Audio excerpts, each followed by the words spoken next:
नमस्कार, मैं हूं शिवानी और रंगमंच आजकल में आपका एक बार फिर से स्वागत है।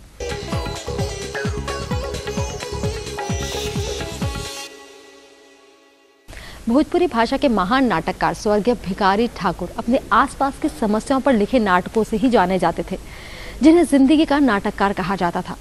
स्वर्गीय भिखारी ठाकुर अपने नाटकों में हमारी समाज और हमारी जिंदगी से जुड़ी समस्याओं को बड़ी शिद्दत से उठाते थे। वो अपने लोक नाटकों के माध्यम से केवल भोजपुरी समाज ही नहीं बल्कि पूरी इंसानियत की हालत से परिचित कराते थे। पिछले दिनों दिल्ली के साहित्य कला परिषद द्वारा आयोजित लोक नाट्य समारोह में स्वर्गीय भिखारी ठाकुर के सुप्रसिद्ध भोजपुरी लोक नाटक बेटी बेचवा का मंचन हुआ। ये नाटक समाज की बुराइयों और कुरीतियों को बहुत ही प्रभावशाली ढंग से उठाता है।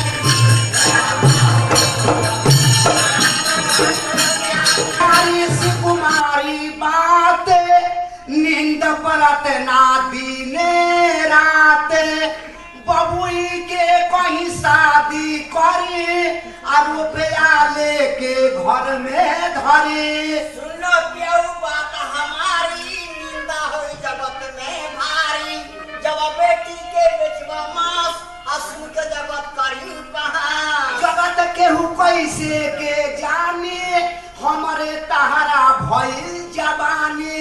ई बात केहू जाने ना पावे आ करहु प्यारी जो कुछ मन भावे। ब्राह्मण केहू न जाने पर ना पाए केहू का काने। घर पर देख के शादी करी आ मन में चिंता तनिको न धरी। भाई के डर भारी बाटे सुनला प केहू लागी काटे। पाछे पूछम ब्राह्मण भाई ना तो ममिला पड़ी न खाई। लड़का देखवाली पहिले भेज के कई हजार पाछे ब्राह्मण लेके जाई बनले बा सब काम तो लड़का घर घर देखे। हाँ हम जाते। सर, ये जो लोक नाट्य समारोह आपने किया है, इसका मकसद क्या रहा?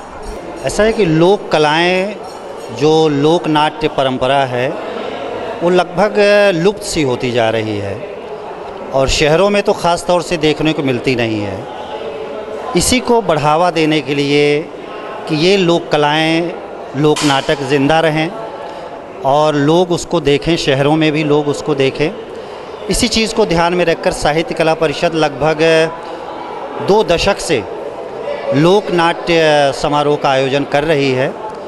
हम हर साल अलग अलग प्रांत के लोक नाटक आमंत्रित करते हैं। इसी श्रृंखला में इस वर्ष हम लोगों ने नौटंकी, नाचा और ये भोजपुरी लोक नाटक को आमंत्रित किया है। इसमें एक चीज़ का और भी हम ध्यान रखते हैं कि कुछ आधुनिक नाटक भी हो रहे हैं जिसमें लोक नाटक का समावेश होता है या लोक नाटक पर आधारित होते हैं। तो एक तरफ तो हम आला अफसर या पाखंडी बाबा जैसे आधुनिक लोक नाटक कर रहे हैं, तो दूसरी ओर पुकार और बेटी बेचवा जैसे पारंपरिक लोक नाटकों को भी कर रहे हैं। स्वर्गीय भिखारी ठाकुर के बरसों पुराने लिखे विषय आज भी समसामयिक हैं। नाटक लिखने के अलावा इस लोक नाट्य विधा की शुरुआत उन्होंने अपने ही गांव से शुरू की। पहले प्रदेश में, फिर धीरे धीरे पूरे देश में ये विधा फैल गई। बेटी बेचवा के निर्देशक श्री रामदास राही ने भिखारी ठाकुर की इस परंपरा को बनाए रखने के लिए पूरी कोशिश की, जो कि सफल भी रही। आइए हम बात करते हैं प्ले के डायरेक्टर रामदास राही जी से। सर, ये जो आपने भिखारी ठाकुर जी का जो प्ले किया है, उसमें आपने पारंपरिक लोक नाट्य को आपने किस तरह से निभाया पूरा स्टेज पर? ये जो नाटक है, इसको परंपरा लोग कहते हैं, लेकिन ये भारत का आधुनिक नाट्यकार है जिन्होंने कोई भी परंपरा से संधि नहीं की है। जिस नाटक की अपनी शैली है, अपनी कथा है, अपनी वार्ता है, उसको हम लोग आधुनिक नाट्यकार कहें, परंपरा नाट्य से हम लोग नहीं जोड़ सकते हैं। जी सर। जिन्होंने खुद 1917 में इसको प्रयोग किए हैं। तो सर, भविष्य में जो आपका पहले भी मर्द रोल करते थे, आज भी करते हैं, तो इसको आपने मतलब आज भी ऐसा क्यों कर रहे हैं? ऐसा इसलिए कर रहे हैं कि वो लड़की में उलूच नहीं आएगी, वो भाव नहीं आएगा, वो एक्शन नहीं आएगा। क्यों? लड़की का रोल खुद लड़की करेगी तो क्यों ऐसा नहीं आएगा? नहीं, वो लज्जा जो है ना, लड़की के सामने जो लज्जा जो खुल करके आना चाहिए, लड़की नहीं आ पा रही। किस तरह की समस्या को उठाकर आपने इस प्ले को पूरा मंच तक उतारा आपने? ये जो प्ले हमारी भिखारी ठाकुर का रचित बेटी वियोग नाटक है, उस युग में सोनपुर गोरखपुर में बेटी बेची जाती थी। अपने युग में राजा राम मोहन राय सती प्रथा का जो विरोध किए, ठीक उसी तरह बेटी का जो अनमेल विवाह हुआ या बाल विवाह हुआ, इसको विरोध किए अपने नाटक के माध्यम से। जहां आपको 15 वर्ष की लड़की और 60 वर्ष के दूल्हा के साथ शादी होती थी जी, और उस दृश्य में जब लड़की विलाप करती थी तो लोगों को कलेजा हिल जाता था। लोगों का उसकी समस्या, उसी के पूर्ति के लिए विधवा विलाप बना। तो इस नाटक का जब सारा बिहार में जो होड़ मचा, उत्तर प्रदेश से लेकर के भोजपुरी क्षेत्र में, तो कई बार ठाकुर जी को गाँव छोड़ना पड़ा, उनको तकलीफ उठाना पड़ा। बाद में ये बेटी वियोग बंद हो चुका। मंच पर जो हम लोग उतारते हैं, इसमें सबसे बड़ा बात है कि आज भी सामाजिक समस्या है, उसको हम लोगों ने उसकी क्रांति के रूप में हम लोग इसको प्रकट करते हैं। जो आज आबला जो ये घर में बैठ कर के रो रही थी, जिसका आंसू पोंछने वाले नहीं, इस नाटक के माध्यम से हम लोग ने दृष्टिगोचर करते हैं कि नारी के हक के लिए आज आप लोग नारी के देखते हैं कि 50% के लिए मारापीटी चल रहा है। हम लोग उसी की बात को दोहरा रहे हैं कि नारी का जब हक नहीं मिलेगा तो समाज में शांति नहीं रहेगा। और आपने एक भी नारी को इस नाटक में मतलब नहीं उतारा हूँ, ये ठीक बात है, लेकिन सवाल है कि उस युग में भिखारी ठाकुर जो नारी का जो पहली बावा पावर उठता था, वो सारी चीज नारी की भूमिकाओं में करते थे। उसी के स्वांग, उसकी बोल, उसकी रहन, उसकी सहन, आज भी वही लोग पुराने निकाल रहे हैं।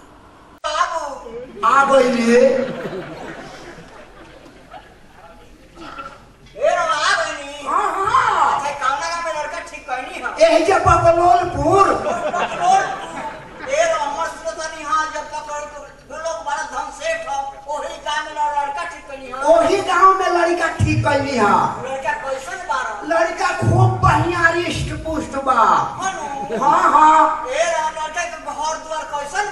घर दुआर कोहे के काम बा, 2 ताला से लेके 4 ताला तक लेके दम झलकता।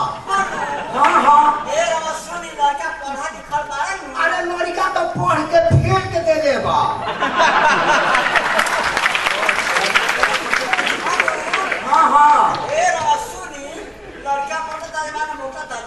मोटा ताजा। बेटी बेचवा का मंचन बिहार के कुतुबपुर स्वर्गीय भिखारी ठाकुर आश्रम के कलाकारों ने निभाया है। ये कलाकार खुद भिखारी ठाकुर के अपने गांव के हैं।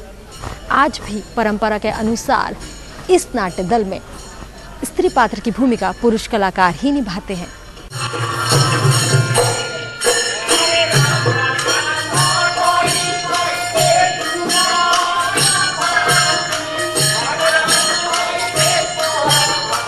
दिल्ली साहित्य कला परिषद द्वारा आयोजित लोक कला नाट्य समारोह को दर्शकों ने काफी सराहा। इसमें काफी दर्शक ऐसे थे जिन्होंने नौटंकी, नाचा और भोजपुरी की प्रस्तुतियों को पहली बार देखा और उनका काफी मजा भी उठाया। नौटंकी, नाचा, भोजपुरी की जो आज परफॉर्मेंस है, तो इनमें ऐसे कई दर्शक ऐसे हैं जो पहली बार देख रहे हैं, तो ऐसे दर्शकों की क्या प्रतिक्रिया रही? नहीं, लोगों को अच्छा लग रहा है कि और इस तरह से लोक नाटक हैं जिसमें गायन भी होता है, अभिनय भी होता है और हर लोक नाटक के वाद्य यंत्र अलग अलग हैं। तो ये देख रहे हैं लोग, परिचित हो रहे हैं। जो बच्चे देखने आ रहे हैं, अब उनसे पूछा जाएगा कि नौटंकी का प्रमुख लोक वाद्य क्या है, तो नक्कारा का नाम ज़रूर लेंगे। और नाचा में ख़ास तौर से क्या होता है, जैसे ओपनिंग में पैरों में घुंघरू बांध के वो लोग नरेशन भी करते हैं, नाचते भी हैं। तो नाचा का एक प्रमुख है, उसमें भी गायकी होती है, गा गा के ही वो लोग चीज़ों को करते हैं। इसमें नौटंकी में बहर, तबील, चौबोला, छंद सब कुछ होता है।